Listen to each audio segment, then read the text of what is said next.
നിക്ഷേപ ലൈസൻസ് നേടുന്ന വിദേശികളുടെ എണ്ണത്തിൽ 5 വർഷത്തിനിടെ 20 ഇരട്ടി വർധന. നിലവിൽ 7000-ഓളം വിദേശ നിക്ഷേപ ലൈസൻസുകളാണ് ഓരോ 3 മാസവും അനുവദിക്കുന്നത്.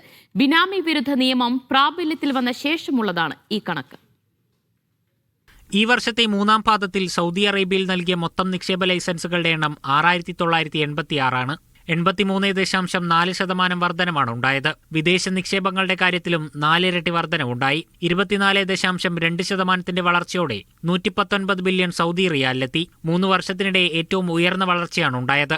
ആകെ നൽകിയ ലൈസൻസുകളുടെ 37% നിർമ്മാണ മേഖലയിൽ നിന്നാണ്. 2583 ലൈസൻസുകൾ ഈ മേഖലയ്ക്ക് മാത്രമായി നൽകി.